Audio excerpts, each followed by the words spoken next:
आपकी दैनिक पूजा करने से आपको शक्ति प्राप्त होती है। शरीर के इन 5 हिस्सों में आपको दर्द रहना शुरू हो जाएगा। दोस्तों, पूजा करते करते आपके इन हिस्सों में दर्द होना शुरू हो जाता है तो आप समझ लेना आपको प्रभु की दैवीय शक्ति मिल चुकी है। दोस्तों, जब भी कोई शक्ति आपके शरीर में आती है तो वो सबसे पहले मूलाधार चक्र पर आती है। मूलाधार चक्र के बाद वो फिर धीरे धीरे ऊपर उठना शुरू होती है। इससे दोस्तों आपके शरीर में बहुत से बदलाव होते हैं और बदलाव होने के कारण आपकी बॉडी में पेन होना शुरू हो जाता है। शरीर के इन भागों में आज मैं आपको बताऊंगी। आप 5 भाग शरीर के ऐसे हैं जिनमें दैवीय शक्तियाँ जब शरीर के अंदर एंटर करती हैं तो शरीर में दर्द होना शुरू हो जाता है। वीडियो को ध्यान से सुनना, एक एक चीज़ को बारीकी से समझना, क्योंकि दोस्तों जब शक्तियाँ आती है तो शरीर में कुछ ना कुछ बदलाव होना शुरू हो जाता है। किसी के शरीर पर खेल करके शक्ति आती है, सवारी के रूप में आती है, तो किसी को दर्द जो है थोड़ा बहुत शरीर में फील होना शुरू हो जाता है। तो आज बात करेंगे शरीर के उन 5 भागों के बारे में जिसमें दैवीय शक्ति के आने पर शरीर में दर्द होना शुरू हो जाता है। दोस्तों, मैं एक बात आपको पहले ही बता देना चाहती हूँ। शरीर में बहुत बार दर्द नेगेटिव ऊर्जा के कारण हो सकता है, और जब प्रेत आत्मा शरीर के अंदर निवास करती है या फिर कोई क्रिया या तंत्र से या किसी भी कारण से भेजी गई हो तो वो शरीर के अंदर जब एंटर करती है तो दर्द का कारण सबसे पहले वो ले लेती है, बीमारी बना देती है कुछ ना कुछ। तो आप इस चीज़ को लाइटली मत लेना। जो लोग ज़्यादा दिन से पूजा पाठ कर रहे हैं, ज़्यादा दिन उन्हें हो गए हों, तो वो उनके साथ जो मैं ये चीज़ें बताने जा रही हूँ उनके साथ ये चीज़ें हो सकती हैं। फिर भी आपको गुरु का सहारा ज़रूर लेना होगा। अगर आपको ज़्यादा दिन पूजा करते करते हो गए हों तो आपको दोस्तों गुरु का सहारा ज़रूर लेना पड़ेगा। किसी चौकी से आपको जुड़ना पड़ेगा जिससे आपके गुरु आपके मतलब कोई भगत साना या तांत्रिक आपको ये बता सके कि आपके अंदर अच्छी ऊर्जा का निवास है या फिर कोई नेगेटिव ऊर्जा है। मैं ये बात आपको पहले ही क्लियर करके बता रही हूँ। दोस्तों, अब बात कर लेते हैं अच्छी शक्तियाँ जब शरीर के अंदर प्रवेश करती हैं तो कहाँ कहाँ पर दर्द होते हैं। सबसे पहला जो स्थान है बॉडी का वो आज्ञा चक्र है, जहाँ पर तिलक किया जाता है। दोस्तों, अगर आपके शरीर में अच्छी शक्तियाँ प्रवेश कर रही हैं तो आपके माथे पर हल्का सा दर्द रहना शुरू हो जाएगा, हल्का सा खिंचाव रहने लगेगा। आपको ऐसा लगने लगेगा जैसे अजीब सा दर्द हो रहा है। आप बार बार अगर टैबलेट भी लेना चाहोगे तो भी वो दर्द लगातार होता रहेगा। इसलिए ये दर्द होता है क्योंकि दिव्य दृष्टि खुलना चाहती है। भगवान जो है, आपकी इष्ट जो है, सूक्ष्म जगत की चीज़ों को आपको दिखाना चाहते हैं। कुछ समय ऐसा ही दर्द आपको रहने लगेगा, फिर कुछ समय बाद वो दर्द नॉर्मल हो करके ठीक हो जाएगा। तो आपको इससे घबराना नहीं है। दूसरा जो स्थान है बॉडी का, कमर में दर्द रहना शुरू हो जाएगा, क्योंकि दोस्तों जब कोई दैवीय शक्ति शरीर में प्रवेश करती है तो सबसे पहले मूलाधार चक्र पर बैठती है, जिस कारण से कमर दर्द हो सकता है। क्योंकि मूलाधार चक्र पर जब शक्ति आकर के बैठती है तो वो फिर धीरे धीरे कुंडलिनी शक्ति पर जाती है, कुंडलिनी चक्र पर जाती है। तो इसी तरह वो धीरे धीरे सब आज्ञा चक्र पर आकर के वो रुक जाती है। वहाँ पर थोड़ा आपकी बॉडी में पेन रहना शुरू हो जाएगा। जैसे दोस्तों आप पूजा करने के लिए स्थान पर बैठोगे, आसन पर बैठोगे, तो आपको आंखें बंद करके या फिर खुली भी आपकी आंखें रह सकती हैं। आपको छोटी छोटी सूक्ष्म जो चीज़ें होती हैं वो दिखना शुरू हो जाएंगी।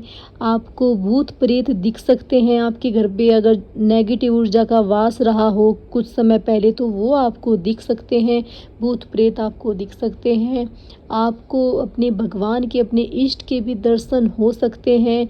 कोई जो आपके घर के पितृ रहे हों या फिर आपके कुल देवता हों या फिर कोई भी कुल देवी हों, वो आपको साक्षात दिख सकती हैं। सूक्ष्म जगत की छोटी छोटी जो चीज़ें होती हैं वो आपको दिखना शुरू हो जाएंगी, जिससे आपका हल्का हल्का सर में दर्द भी रहना शुरू हो सकता है, आंखों में हल्का हल्का सा पेन हो। तीसरी चीज़ दोस्तों, आपको तरह तरह की आवाज़ें सुनाई दे सकती हैं। रात को आप सो रहे हो, चारों तरफ सन्नाटा है, तो आपको घुंघरू की आवाज़, पायल की आवाज़ सुन सकती है, या फिर आपको ऐसा लग सकता है कि कोई आपको आवाज़ लगा रहा है, या फिर कहीं पे भजन बज रहे हैं। कुछ भी आपको ऐसा फील हो सकता है जैसे कोई आपको कुछ कह रहा हो आपके कानों में, आपको बिल्कुल निकट से आपको कोई कुछ कहना चाह रहा हो, आपके कानों में कोई फुसफुसा रहा हो, तो ये भी दैवीय शक्ति होती है।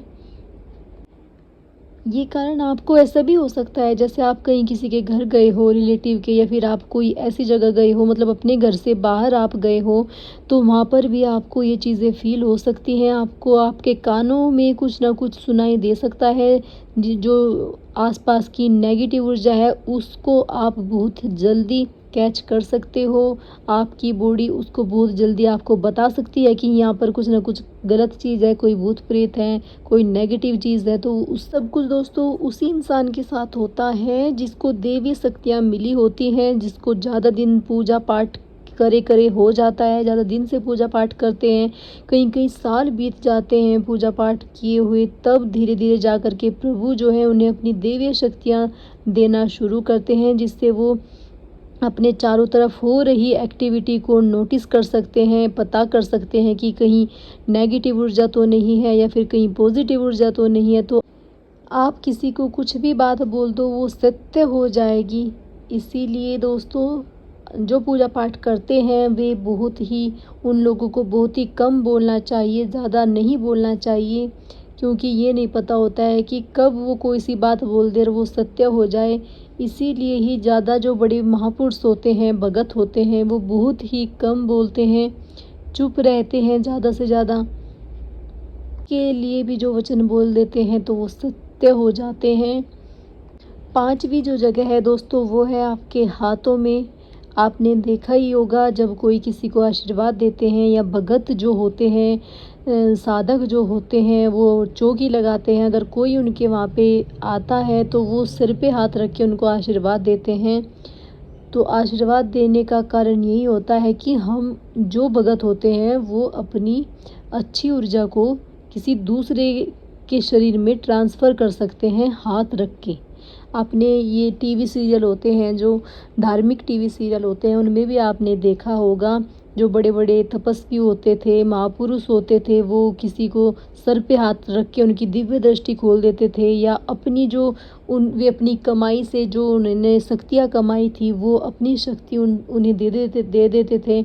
बहुत भगत सर पे हाथ रखते ही जो नेगेटिव ऊर्जा होती है किसी के शरीर में उसको हाजिरी के थ्रू बुला देते हैं शरीर पर। तो वो इसी कारण होता है कि शरीर में हाथों के थ्रू जो शक्ति होती है वो हम प्रोवाइड कर सकते हैं, किसी को भी हम दे सकते हैं। अगर आपके हाथों से किसी को भी आराम होना शुरू हो जाए, या फिर किसी के दुख दर्द मिटना शुरू हो जाए, तो आप समझ लेना दोस्तों कि आपके शरीर में देवीय शक्तियों ने अपना निवास स्थान कर लिया है। आपको तुरंत से पूजा पाठ और भी ज़्यादा बढ़ा देनी है। भगवान के को जो आप भोग दिया करते थे, अपने इष्ट को जो भोग दिया करते थे, वो आपको बढ़ा देने हैं। अगर आप साल में भोग देते थे तो वो महीने में कर दें, अगर महीनों में देते थे तो वो दिन में कर दें, सप्ताह में कर दें। तो ऐसे आपको भोग देना शुरू कर देना है।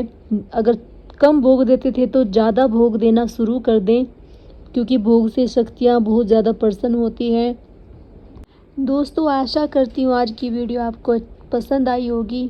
अगर पसंद आई है तो वीडियो को लाइक शेयर कमेंट करें, चैनल को सब्सक्राइब कर लें। दोस्तों कल फिर मैं मिलूँगी आपको एक नई वीडियो में नई जानकारी के साथ। तब तक आप सभी को जय माता की, हर हर महादेव।